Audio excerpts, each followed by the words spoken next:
Diallo Telli. Boubacar Diallo Telli est né en 1925 dans la petite localité de Poré-Daka, en plein cœur du massif du Fouta Djallon, dans ce que les géographes appellent aussi la Moyenne Guinée. Il entre tôt, à peine âgé de 6 ans, à l'école coranique, puis à l'école primaire de Poré-Daka. Le chef de canton remarque ce jeune garçon intelligent et travailleur et le pousse à continuer. En 1940, à l'âge de 15 ans, il entre en 5e année de l'école de Mamou, alors que sa famille s'installe à Téliko, tout près de la ville. Peu après, sur les conseils de ses maîtres français, il est envoyé à Conakry, capitale de la colonie. Il poursuit ses études à l'école primaire supérieure, futur lycée classique de Donka, dans la banlieue de la ville. Malgré des résultats brillants, Diallo Telli ne passe pas le baccalauréat, ce n'est qu'en 1950 que sera attribué en Guinée même le premier diplôme de ce niveau. Aussi Telli fera-t-il comme beaucoup de jeunes Guinéens, notamment ceux issus de familles quelque peu aisées, il complétera ses classes à Dakar, à l'école William Ponty de Sébikotane, créée à Saint-Louis du Sénégal en 1903 et transférée à Gorée en 1912, où l'élite intellectuelle de l'Afrique de l'Ouest prépare son avenir. Toutefois la famille de Telli n'a pas les moyens de subvenir longtemps à ses besoins et il ne passe finalement pas les examens, mais réussit à entrer dans l'administration coloniale, à un niveau modeste. Nous sommes en 1946, Diallo Telli a 21 ans. Alors qu'il est employé dans les services généraux du gouvernement général de l'Afrique occidentale français à Dakar, comme fonctionnaire du cadre commun secondaire de l'AOF, un jeune administrateur français avec lequel il travaille, Pierre Cross, évoque devant lui la possibilité de faire une carrière autrement intéressante et brillante dans l'administration ou la magistrature coloniale, grâce à l'École nationale de la France d'outre-mer, en FOM. Mais pour cela, il faut avoir son baccalauréat et ensuite se rendre à Paris. Diallo Telli profite donc des dispositions particulières adoptées à l'époque pour la promotion des jeunes cadres africains. Elles permettent notamment à ceux qui sont diplômés de l'école William Ponty de passer leur baccalauréat en vue d'effectuer des études supérieures en France. L'année scolaire 1946-1947 voit par conséquent Telli revenir sur les bancs du lycée de Dakar pour y préparer les 2 parties du bac et les réussir.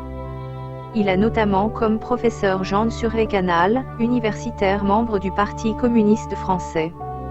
On le retrouvera une dizaine d'années plus tard parmi les très rares enseignants français qui accepteront de rester en Guinée après l'indépendance, sous contrat local guinéen, contre la volonté expresse du gouvernement français de l'époque, qui les sanctionnera en mettant fin à leurs liens avec l'administration française ou en les pénalisant par le refus de compter dans leur ancienneté les années passées à enseigner dans ce pays.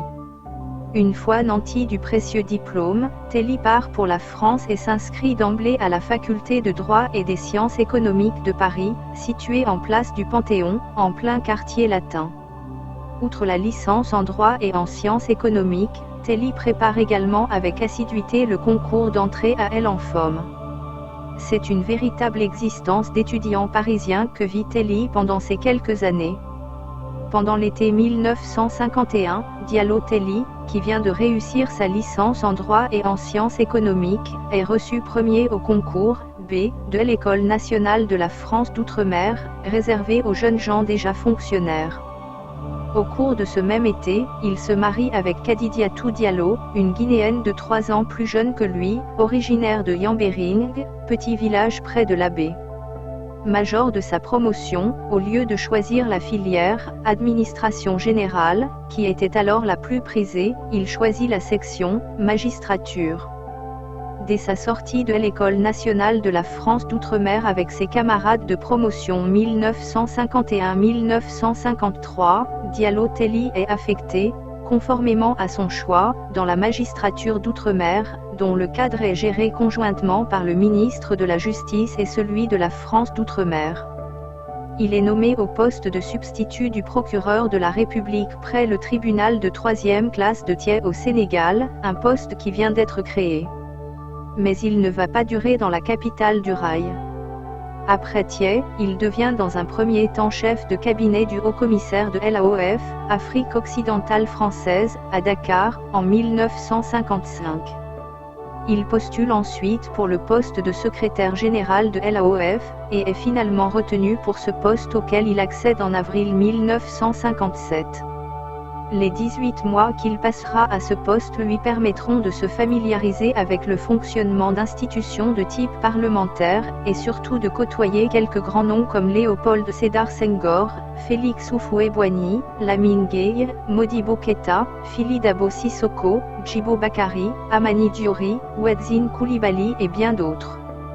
Le 28 septembre 1958, donc, lors du référendum sur la Constitution organisé par la France après le retour aux affaires du général de Gaulle, une énorme majorité du peuple guinéen suit les consignes de Sékou Touré et du Parti démocratique de Guinée et vote « non », signifiant clairement son choix en faveur de l'indépendance immédiate.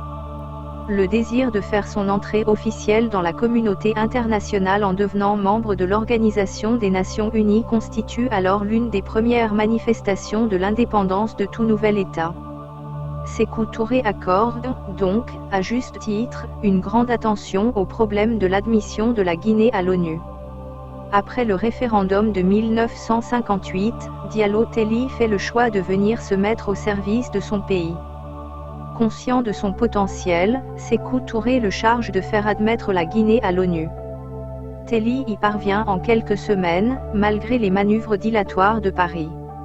Ambassadeur à Washington et représentant permanent auprès des Nations Unies, Telli s'affirme vite au sein du groupe afro-asiatique. Arrivé à New York à la fin 1958, Diallo Telli représentera la Guinée à l'ONU jusqu'en juin 1960, puis de nouveau de mars 1961 jusqu'en août 1964, date à laquelle il prendra ses fonctions à Addis Abeba à la tête du secrétariat de l'Organisation de l'Unité africaine où son nom s'impose lorsqu'en 1963 est créée cette instance africaine. Il en sera le secrétaire général pendant 2 mandats, jusqu'en 1972, où il n'est pas réélu, en grande partie à cause des réticences de Sékou Touré, devant qui il lui a fallu à plusieurs reprises justifier de sa fidélité. En dépit de nombreux conseils, en particulier ceux de son épouse Kadidiatou, il retourne avec sa famille à Conakry, où il devient ministre de la Justice. Son expérience et son tempérament le poussent souvent à trop de franchise et, donc, à des imprudences. C'est pour dire tout simplement que Diallo Telli a été victime de sa naïveté et de sa franchise à l'instar d'autres grandes figures de l'Afrique comme Mamadou Dia, Thomas Sankara, Patrick Lumumba etc. Arrêté dans la nuit du 18 au 19 juillet 1976, Diallo Telli est accusé d'être la pièce maîtresse du « complot Peul », dont Sékou Touré proclamera spectaculairement la découverte. Il croupira au sinistre camp Boiro placé en « diète noire ». Malheureusement, le 1er mars 1977 au matin, sa résistance a pris fin, et Boubacar Diallo Telli mourut dans cette sinistre cellule 52 du camp Boiro. Sa mort restera longtemps ignorée. 7 ans après lui, en mars 1984, survient la mort de Sékou Touré, dont il fut la plus illustre victime. Après la mort du premier président de la Guinée indépendante, l'une des premières décisions prises sous la Deuxième République de Guinée par Lansana Conté, après l'ouverture et la libération des détenus encore vivants, sera de réhabiliter les victimes et d'ordonner la restitution de leurs biens. Diallo Telli restera le plus illustre des martyrs du régime de Sékou Touré. Son souvenir demeure vivace en Guinée, en Afrique et dans le monde. Sékou Touré n'avait évidemment pas lu Friedrich Nietzsche, qui écrivait que celui qui veut tuer son adversaire se demande si ce n'est pas la meilleure façon de l'éterniser en lui-même. Si cette histoire vous a plu, n'hésitez pas à vous abonner à la chaîne en cliquant sur le bouton s'abonner en bas de la vidéo, activez la cloche de notification pour ne rater aucune de nos vidéos sur la mémoire de ces dignes fils d'Afrique.